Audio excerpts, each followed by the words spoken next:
नमस्कार, मैं पवन शुक्ला आप लोग का एक बार फिर स्वागत करता हूं। आज की वीडियो बहुत इंपॉर्टेंट होने वाली है। मैं आपको बताने जा रहा हूं कि स्पोकन इंग्लिश और रिटन इंग्लिश, थोड़ा ऐसे पास और आ जाओ। स्पोकन इंग्लिश और रिटन इंग्लिश में क्या फ़र्क है। ज़्यादातर बच्चे सवाल करते हैं कि स्पोकन इंग्लिश सीखनी हमें, जबकि आज पूरे भारत में या पूरे वर्ल्ड की अगर आप बात करें तो 99% लोग ट्रांसलेशन का या किसी और लैंग्वेज का हेल्प लेते हैं ताकि वो उसे समझा सके। तो आज की वीडियो में मैं आपको ये बताने जा रहा हूँ कि रिटन इंग्लिश में और स्पोकन इंग्लिश में क्या फ़र्क है। देखिए, इसके लिए दो शब्दों का जानना बहुत ज़रूरी है। नंबर 1, ट्रांसलेशन क्या है। नंबर 2, स्पोकन इंग्लिश क्या है। और नंबर 3, टेंस क्या है। इन तीनों में आप फ़र्क समझिए। यहाँ क्लोज दिखाइए और आगे होकर दिखाना पड़े तो ठीक है। ट्रांसलेशन, स्पोकन इंग्लिश, टेंस, ये 3 नाम तो आपने सुने ही होंगे। आज बहुत सारी यूट्यूब पे ऐसी वीडियोस हैं जिस पे ये सारे शब्द जो हैं वो आपके सामने आते होंगे। मेरा नाम पवन शुक्ला है, मैं आप लोगों का स्वागत करता हूँ। मैं लगभग 25 सालों से इंग्लिश पढ़ा रहा हूँ और इसमें मैंने देखा कि आज पूरे भारत में बच्चे पढ़ रहे हैं इस चैनल पे। अगर आपने इस चैनल को सब्सक्राइब ना किया हो तो इसको सब्सक्राइब कर लें, क्योंकि आने वाले टाइम में जो पीछे की वीडियोस हैं वो तो हैं ही हैं, जो आने वाले समय में वीडियोस आने वाली हैं वो बिल्कुल अलग डिफरेंट वे में होंगी। गारंटी होती है हमारी कि हमारे जैसा कोर्स किसी का नहीं। तो आइए देखिए, आपका समय और पैसा बर्बाद कहाँ जाता है उसके बारे में हम जानते हैं। तो ट्रांसलेशन का मतलब क्या है इसके बारे में जानते हैं। ट्रांसलेशन का मतलब होता है कोई भी एक भाषा होती है उसको दूसरी भाषा में ट्रांसलेट करना। ये राइटिंग दिखनी चाहिए, ऐसी रिकॉर्डिंग करना, ठीक है। एक भाषा दूसरी भाषा में। फॉर एग्जाम्पल, बहुत लोगों का ये मानना है, ये भी एक तरीका है किसी भाषा को सीखने का। जैसे ट्रांसलेशन वर्ड जो है ये जुड़ चुका है लगभग इंग्लिश के साथ ही, जबकि सच्चाई है कि ट्रांसलेशन दुनिया की किसी भी एक भाषा को दूसरी भाषा में जब हम ट्रांसलेट करते हैं यानी अनुवाद करते हैं उसे हम कहते हैं ट्रांसलेशन। इसकी हेल्प से 2 बातें और सामने आती हैं। एक, इंग्लिश बनाना और एक इंग्लिश बोलना। इसके अलावा एक टॉपिक और आता है इंग्लिश को पढ़ना।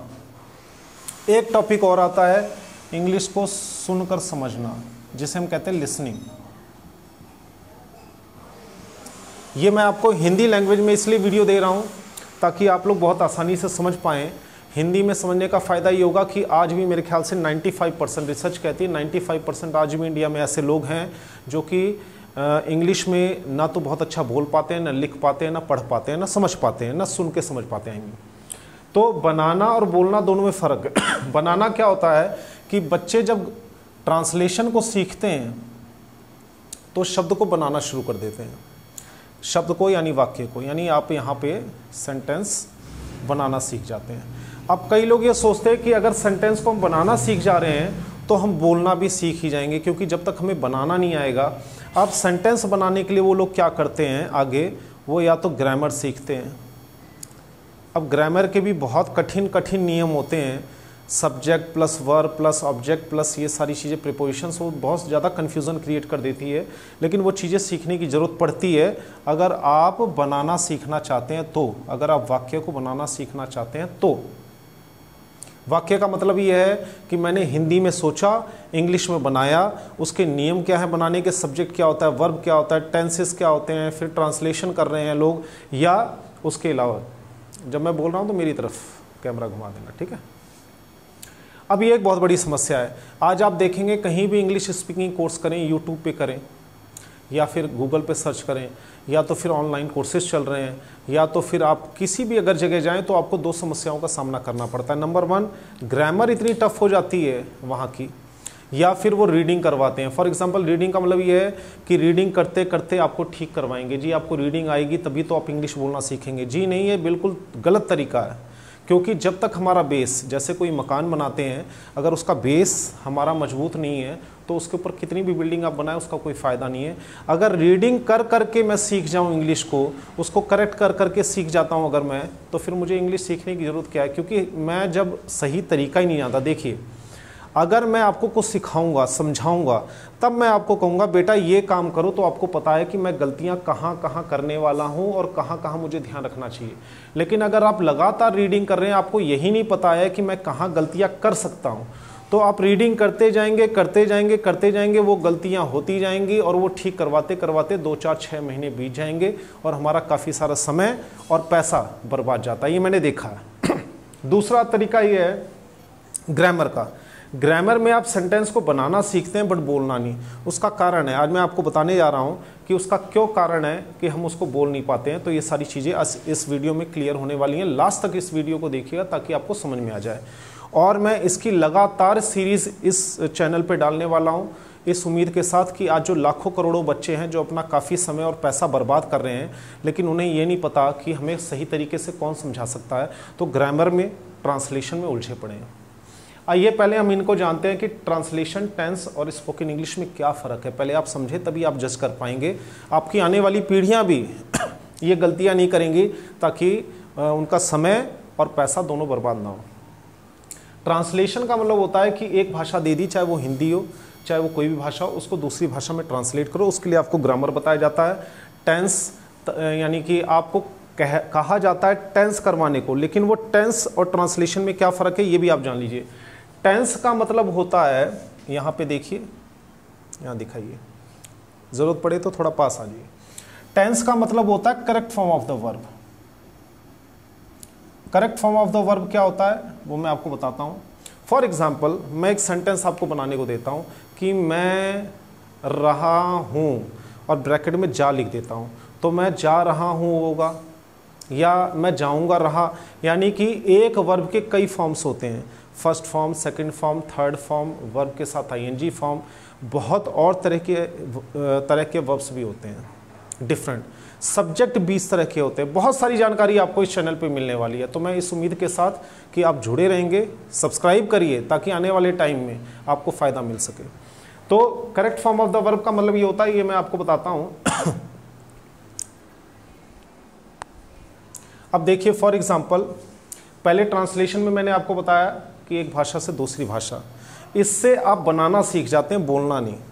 अगर बोलना भी आप सीखते हैं, ध्यान दीजिए, आने वाले टाइम में मैं अलग अलग वीडियो में एक एक टॉपिक कवर करूंगा ताकि आप लोग को ये पता चल सके। अगर आप बोलना भी सीख जाते हैं तो आप क्या रह जाते हैं, वन लाइनर्स। वन लाइनर्स किसे कहते हैं इसे जानिए। वन लाइनर्स का मतलब होता है कि आप एक क्वेश्चन करते हैं या एक बार में एक आंसर देते हैं।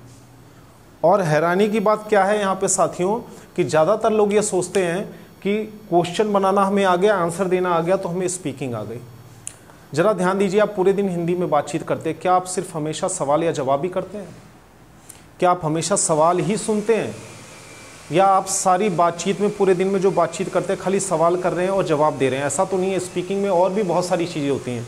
हमें रिक्वेस्ट भी करना पड़ता है, सलाह भी देनी पड़ती है, हमें सरप्राइज़, अपनी फीलिंग्स भी एक्सप्रेस करनी पड़ती हैं, हमें क्वेश्चन और आंसर भी देने पड़ते हैं, हमें कुछ चीज़ें बतानी पड़ती है, कुछ चीज़ें डिक्लेयर करनी पड़ती है, स्पीच देना पड़ सकता है, आर्गूमेंट यानी कि डिस्कशन करना पड़ सकता है, आर्गूमेंट मतलब बहस करना पड़ सकता है। अब ये सारी चीज़ें स्पीकिंग की फॉर्म की हैं। और बहुत सारी टॉकिंग है, कन्वर्सेशन है, टॉकिंग मतलब टॉक, तो टॉक है, कन्वर्सेशन है, इसके बाद स्पीच है, डिस्कशन है, आर्गूमेंट है, अपनी फीलिंग्स को डिस्क्राइब करना है, प्रेजेंटेशन है। देखिए स्पीकिंग का कितना बड़ा दायरा आ गया इसमें। और आप लोग सिर्फ अगर ट्रांसलेशन सीखेंगे तो आप वन लाइनर बन के रह जाएंगे। वन लाइनर मतलब ये कि आप क्वेश्चन और आंसर, उसमें भी प्रॉब्लम ये हो जाती है कि आप अपने माइंड में, दूसरी प्रॉब्लम क्या है, आप अपने माइंड में हिंदी में सोचेंगे। पहले प्रोसेस देखिए, पहले हिंदी में सोचेंगे, इसको इंग्लिश में आप इसके नियम बनाएंगे, नियम बनाने के बाद आप इसको वाक्य बनाएंगे, वाक्य बनाने के बाद आप इसे बोलेंगे।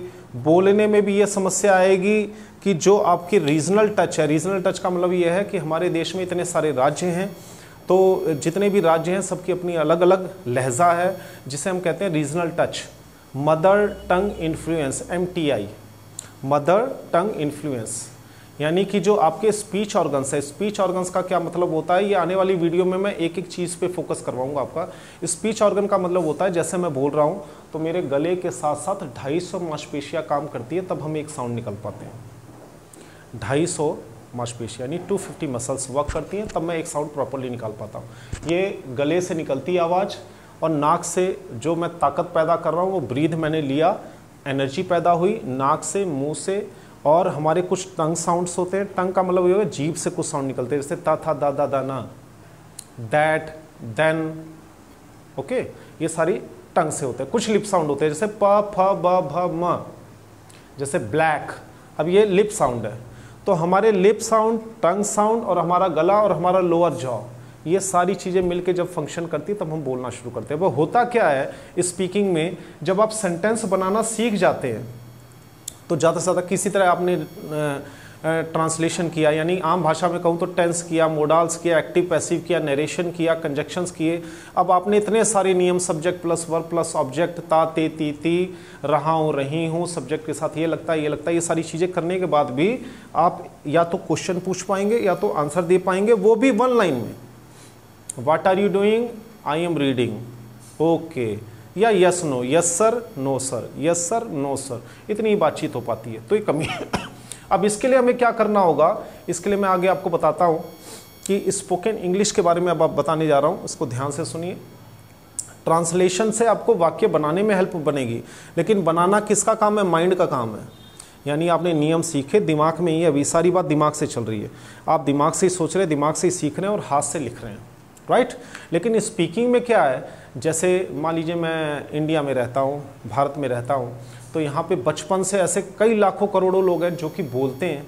वो आपने ये बहुत बार सुना होगा कि भैया बहुत सारे लोग तो ऐसे भी हैं जो जहाँ पैदा हुए हैं, नेटिव स्पीकर जिसे कहते हैं, यानी जहाँ पे पैदा हुए उसकी भाषा जो फर्स्ट लैंग्वेज होती है उसे सीख गए, उन्होंने तो कहीं ट्रांसलेशन नहीं सीखी। बहुत सारे ऐसे अनपढ़ लोग हैं, रिक्शे वाले हैं, बहुत सारे ऐसे अनपढ़ लोग, अमीर भी होंगे, मेरे कहने का मतलब बहुत सारे ऐसे हैं जिन्होंने कभी कोई पढ़ाई नहीं की हिंदी की, लेकिन वो बचपन से सीख रहे हैं, सीखते सुनते, सुनते रिपीट करते, सुन के रिपीट करते, सुन के रिपीट करते हैं, तो आपने देखा होगा कि वो बोलना सीख जाते हैं। तो ये तो बहुत सारे लोग बताते हैं कि हिंदी में भी तो हम कुछ सीखते नहीं है, लेकिन हमें हिंदी आती है क्योंकि हमारी मातृभाषा यही है। लेकिन इसके पीछे रहस्य क्या है वो नहीं जानते। तो बहुत सारी चीज़ें हैं इसमें जो आने वाले वीडियोस में बताऊंगा, अभी आपको मैं हिंट दे रहा हूँ।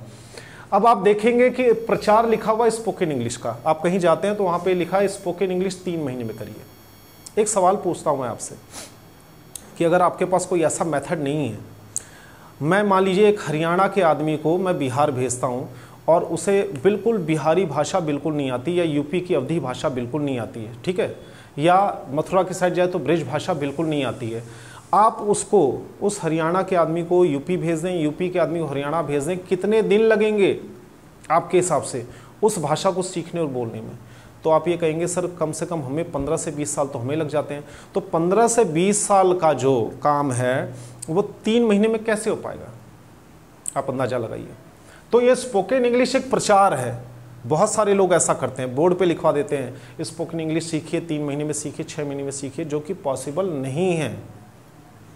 यानी कि अगर हम एक्यूरेसी के लेवल पे जाए तो पॉसिबल नहीं है। तो इसके लिए हमें करना क्या पड़ेगा और कमी कहाँ आती है? तो आपने एक चीज़ तो सीख ली आज कि बोलने में और बनाने में क्या फ़र्क है, यानी हम बोलते और बनाने में क्या फ़र्क है। यानी कि आपने ट्रांसलेशन सीखा, उससे आपको ग्रामर रूल बताया गया, ग्रामर के बाद आपने बनाना सीख लिया, बनाने के बाद आप एक क्वेश्चन कर रहे हैं, एक आंसर कर रहे हैं और यूट्यूब पे परेशान हो रहे हैं, कई जगह जाकर ज्वाइन करते हैं, ऑनलाइन ऑफलाइन आप कोर्सेज ले रहे हो और आप परेशान होते हैं। इसकी वजह है क्योंकि सही तरीका न मालूम होना। आज देखिए बहुत कड़वी बात मैं आपको बताने जा रहा हूँ। आज मेरे ख्याल से 90% टीचर्स ऐसे होंगे, ये मैं उनकी बुराई नहीं कर रहा हूँ, हो सकता है कि वो पैसे कमाने के लिए या और कोई काम ना हो तो इसलिए वो टीचिंग के प्रोफेशन में इसलिए आ गए, उन्हें जबकि अच्छी तरह रिसर्च नहीं है, उस नॉलेज की जानकारी नहीं है, जितनी है वो उतनी बता रहे हैं। अब बच्चों को तो ये पता नहीं, उन्होंने ऐड देखा, बहुत बड़ा पोस्टर देखा, एसी लगा हुआ है या बहुत अच्छी बिल्डिंग बनी हुई है, बहुत अच्छे वहाँ पे रिसेप्शन पे सजा रखा है, रिसेप्शनिस्ट बैठी हुई है, बच्चे सोचते हैं यही सही जगह जहाँ हम सीख सकते हैं। लेकिन आज 90% टीचर्स ऐसे ज़रूर हैं जिन्हें उन्होंने उतनी डीप रिसर्च नहीं कर रखी जो कि एक टीचर होने के लिए क्वालिफिकेशन होना ज़रूरी है, क्वालिफाइड होना ज़रूरी है। फॉर एग्ज़ाम्पल ऐसा नहीं है कि उन्हें इंग्लिश नहीं आती, लेकिन ट्रांसलेशन और स्पोकन इंग्लिश में बहुत फ़र्क है। मैं आपको एक मेथड ये भी बताऊंगा कि बिना पेन और कॉपी के इंग्लिश को कैसे सीखें, लेकिन वो आने वाली वीडियोस में। तो आइए देखते हैं स्पोकन इंग्लिश में हमारी सबसे बड़ी क्या प्रॉब्लम आती है और टेंस में क्या फ़र्क है। तो एक चीज़ ये आपने देख ली, जान ली आइए देखते हैं, आगे बढ़ते हैं। माफ कीजिए। अब टेंस का मतलब मैं आपको बता रहा था कि टेंस का मतलब क्या होता है। टेंस का मतलब होता है, मान लीजिए मैंने आपको यहां पर एक सेंटेंस दिया गो, ठीक है, टू मान लीजिए दिल्ली। अब यहां पे गो की कितनी फॉर्म्स होती हैं?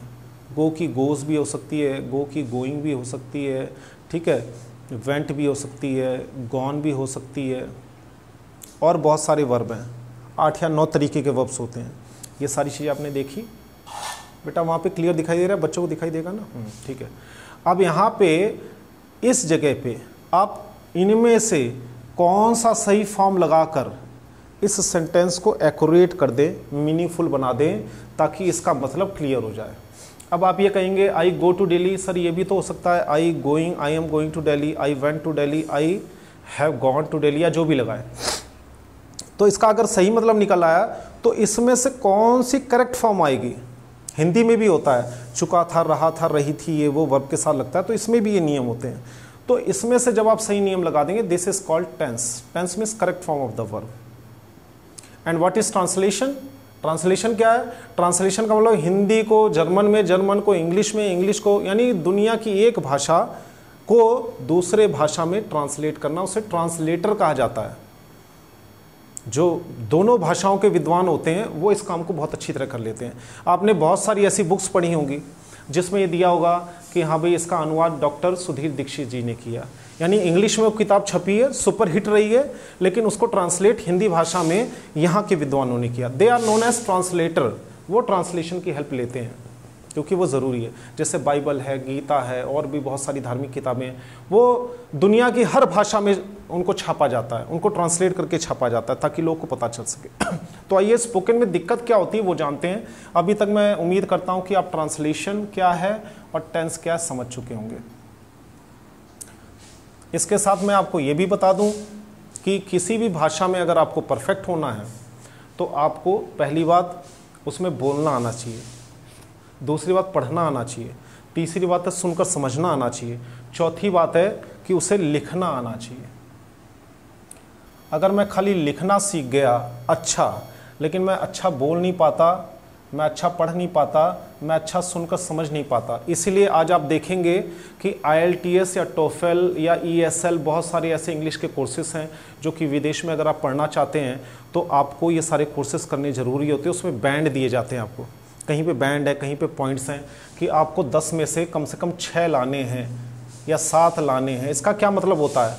12,000, 14,000, 15,000 अलग अलग फीसेस हैं इसकी, या और भी महंगी हो सकती हैं और भी सस्ती हो सकती हैं। उसमें बच्चों की ये चारों स्किल्स चेक किए जाते हैं, यानी reading, writing, speaking and listening. चारों के अलग अलग टेस्ट होते हैं। क्यों होते हैं? ताकि जब वो विदेश में जाएं, पहले ऐसा होता था कि बच्चों ने 20-25 लाख रुपए खर्च किए, विदेश गए, वहाँ पे फेल हो गए, कॉलेज का नाम खराब हुआ, तो उन्होंने एक पॉलिसी निकाली कि पहले ही जो बच्चे पूरे विश्व से कैम्ब्रिज में, ऑक्सफोर्ड में या किसी भी रेपुटेड इंस्टीट्यूट से MBA, BTech ये सब करना चाहते हैं, और भी नर्सिंग बहुत सारे कोर्सेज हैं, करना चाहते हैं, तो जब बच्चे पैसे तो जमा करा देते हैं, यानी कि फ़ी तो दे देते हैं, लेकिन जब उन्हें ये 4 चीज़ें नहीं आती तो टीचर जब नेचुरल इंग्लिश में बोल रहा होता है, जैसे हमारे इंडिया में भी BHU है, बहुत सारे ऐसे रेपुटेड इंस्टीट्यूट्स हैं, कॉलेजेस हैं, सॉरी यूनिवर्सिटीज़ हैं, जहाँ पे लोग आते हैं, तो उन्हें हिंदी सीखनी पड़ती है। आज हिंदी हमें प्राउड फील होना चाहिए, अगर मैं गलत नहीं हूँ तो वर्ल्ड की तीसरी सबसे ज़्यादा सीखे जाने वाली भाषा है। तीसरी, आई थिंक तीसरी या चौथी होगी सबसे ज़्यादा। आज अमेरिका, लंदन में, चाइना में, जर्मन में लोग हिंदी सीख रहे हैं क्योंकि उन्हें भी रोज़गार के नए अवसर चाहिए, उन्हें भी तरक्की करनी है। तो ये सारी चीज़ें, वो चारों का टेस्ट होता है, तो 10 में से उन्हें नंबर दिए जाते हैं।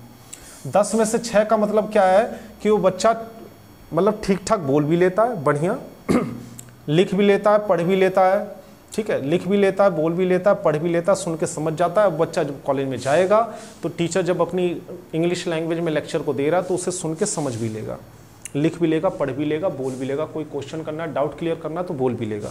तो उसके लिए ये सारे टेस्ट्स होते हैं। अब देखिए आप कितनी हकीकत से परे हैं हम लोग। आज पूरे भारत में कितने ऐसे इंस्टीट्यूट गली गली में खुले हुए हैं, स्पोकन इंग्लिश सीखिए 3 महीने में, ट्रांसलेशन सीखिए, इंग्लिश सीखिए जी 6 महीने में, फ्लुएंट इंग्लिश बोलिए, जबकि हकीकत ऐसी नहीं है। मैं ये नहीं कहता कि अच्छे टीचर्स की कमी है, हैं ऐसे, लेकिन वो संख्या में बहुत कम है। वो परसेंटेज में नहीं है, वो नंबर्स में है। परसेंटेज तो एक बहुत बड़ी बात हो जाती है कि 100 में से 2% है, 5% है, 10% है, ये तो एक बहुत बड़ा नंबर हो जाता है। नंबर्स की बात कर रहा हूँ मैं, ये गिनती क्यों जो कि कम से कम 15 साल, 20 साल, 25 साल, 30 साल लगाने के बाद उन्होंने ऐसी बुक्स निकाली, ऐसा मटेरियल छापा जो कि पैसा और समय और हमारी एनर्जी तीनों को बचाता है। अब स्पोकन इंग्लिश में क्या दिक्कत होती है, आइए उसे जानते हैं। ये एक वीडियो आपको अगर आप देख लेते हैं तो पूरी तरह समझ जाएंगे कि आपको और किसी जगह पैसा क्यों नहीं फंसाना चाहिए। इसके लिए आपको किसी भी इंस्टीट्यूट में जाते हैं तो आप कुछ सवाल करिए, सीधा सवाल करिए, सर क्या आप ट्रांसलेशन करवाएंगे,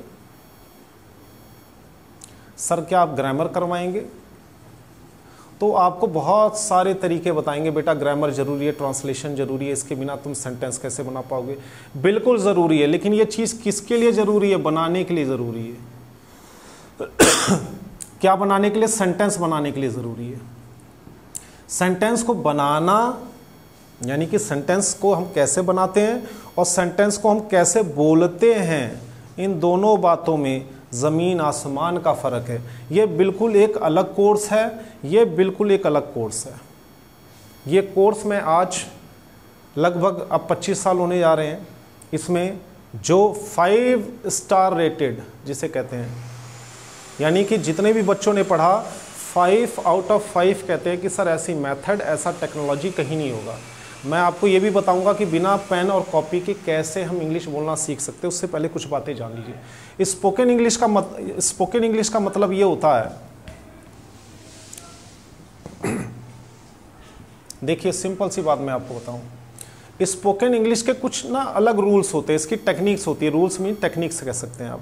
दूसरी बात ये है कि हर भाषा का एक साउंड पैटर्न होता है। साउंड पैटर्न का मतलब क्या होता है, सबसे पहले तो आप भाषा को बोलना सीखिए। फॉर एग्जाम्पल, अगर मैं एक सवाल पूछता हूँ यहाँ पे, अगर मैं किसी से कहता हूँ आस्क, वो पढ़ देगा। आप भी ट्राई कीजिए, आस्क। अब इसके साथ एस जोड़ देता हूँ। अब जब मैं इसके साथ एस जोड़ देता हूँ तो 90% बच्चे या ज़्यादा 95% भी हो सकता है, इसको बोल ही नहीं पाते। क्यों नहीं बोल पाते, उसकी वजह है।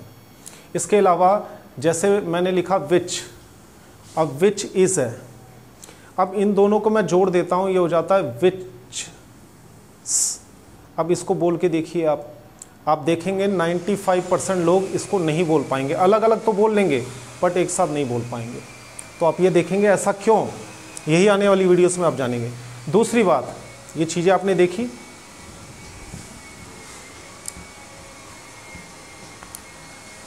अब दूसरा फॉर्मूला बता रहा हूँ। जैसे आपने लिखा बैड, बैड और बेड, ये 3 अक्षर दिखाई दे रहे हैं।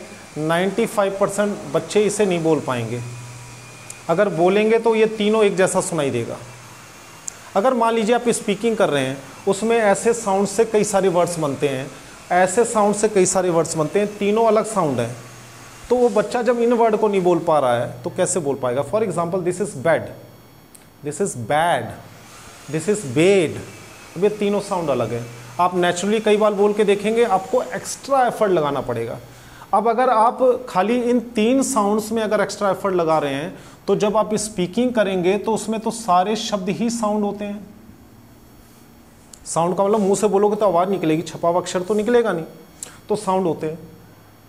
तो ये सारी चीज़ें, अब उस साउंड में क्या होता है, इंग्लिश में लगभग 45 साउंड्स ऐसे होते हैं, ज़्यादा भी हो सकते हैं, थोड़े बहुत इधर उधर, एक अंदाजे के लिए बता रहा हूँ मैं आपको, जो कि दुनिया की हर भाषा में, जैसे हिंदी के भी साउंड होंगे, इंग्लिश के भी साउंड होंगे, हर भाषा के अपने साउंड पैटर्न होते हैं। साउंड साइंस होता है, उसे अगर आप नहीं जानते हैं तो आप उस भाषा को अपनी ज़बान से बोल ही नहीं पाएंगे। फॉर एग्जाम्पल मैं आपको बताऊँ, इसका एक एग्जाम्पल देता हूँ, कई सारे दूंगा मैं आपको, आप इसको देखें तो समझेंगे। जैसे मैंने यहाँ पे एक वर्ड लिखा स्कूल।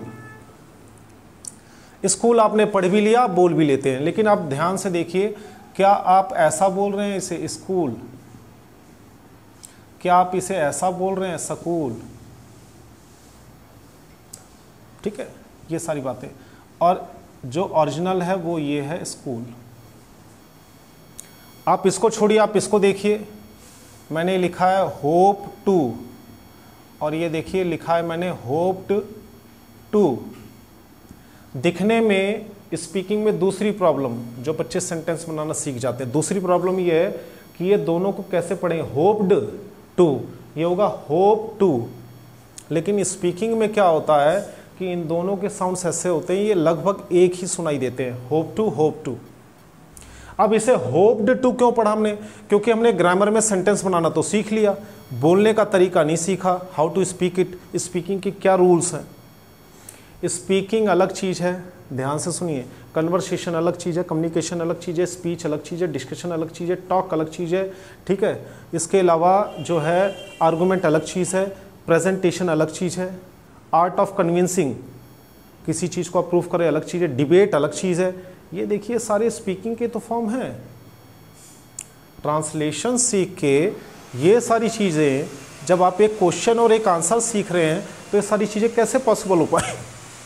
सबके तरीके अलग अलग हैं, सबकी डेफिनेशंस अलग अलग हैं। वो क्या हैं वो आने वाली वीडियोस में मैं आपको बताऊंगा। यहाँ पे ये देखिए मैंने जो रिसर्च किया है, इससे 90% बच्चे स्कूल बोलते हैं, बोलना ये चाहिए। इसका कारण क्या है, इसके अलावा मैं आपको और प्रूफ देता हूँ। हर चीज़ को ध्यान से सुनिए। अगर आप इस चैनल को सब्सक्राइब कर लेते हैं तो ये सारी समस्याएं आपको यहाँ मुफ्त में मिलने वाली हैं। फ्री यूनिवर्सिटी है ये, आप लोग यहाँ पर पा सकते हैं, ठीक है। वीडियो ये लंबी होने वाली है और बाकी जो वीडियोस हैं वो भी लंबी होने वाली हैं। अगर है उसके बारे में मैं आपको बताता हूँ। इंग्लिश में बहुत सारे वर्ड ब्ला से होते हैं, क्ला से होते हैं, स्प्रा से होते हैं, ट्रा से होते हैं, थ्रा से होते हैं, ठीक है, फ्ला से होते हैं। ये सब साउंड्स के बहुत सारी इंग्लिश आपको, बहुत सारे वर्ड्स, कई सारे वर्ड्स इनसे मिलेंगे जब आप स्पीकिंग करेंगे तो। अब समस्या दूसरी क्या होती है, इन साउंड से हिंदी में कोई वर्ड ही नहीं है। थ्रा से देखिए कोई वर्ड नहीं है, यहाँ दिखाओ। अब जैसे मान लीजिए मुझे कहना फ्ल, अब या थ्र, ट्र, स्प्र, क्ल, ब्ल, इसे कहते हैं लोग बल। तो मान लीजिए मुझे ब्लैक बोलना है, अगर ब्लैक बोलना है तो मैं कैसे बोल पाऊंगा, मैं ब्लैक बोलूंगा। उसका रीज़न क्या है, ऐसे बहुत सारे चीज़ें हैं। ये मैं बेसिक लेवल की बात बता रहा हूँ, स्पीकिंग और स्किल्स तो बहुत आगे हैं। जब आप वर्ड जानते हैं, सेंटेंस बना लेते हैं, तब भी नहीं बोल पाएंगे आप। क्यों, क्योंकि आपकी भाषा में ऐसे वर्ड्स है ही नहीं। जैसे फ्ला से मैंने लिखा फ्लावर, अब कई लोग इसे पढ़ेंगे फ्लावर, ये ऐसा नहीं है। ये फ्ल, क्र, क्र, स्प्र, ट्र, थ्र, ये सब क्विक साउंड्स हैं। इसके लिए आपकी ज़बान कहाँ लगनी चाहिए आपको पता होना चाहिए। और एक बात और बता देता हूँ, जैसे छोटा सा बच्चा होता है, एक उदाहरण देता हूँ मैं। जैसे वो कहता है मम्मी थोली थी ताए देना, थोली थी ताए देना। अब वो बनाना तो सीख रहा है, सेंटेंस भी सही बोल रहा है। अब वो थोली क्यों कह रहा है, क्योंकि ड़ के लिए जीभ कहाँ पे लगनी चाहिए, टंग की क्या पोजीशन होनी चाहिए, कितनी एनर्जी लगेगी, लिप्स की क्या पोजीशन होनी चाहिए, वो उसे नहीं पता है। तो जब थोड़ी डी के लिए वो जीभ कहाँ लगाते हैं और कैसे झटके से छोड़ते हैं वो उसे पता नहीं होता है, तो ये समस्या हो जाती है। तो ये होगा थोड़ी। सी, वो सा नहीं बना पाता, क्योंकि सा के लिए थोड़ा सा जीभ अलग से साउंड बनाता है और इसकी पोजीशन कुछ अलग सी हो जाती है।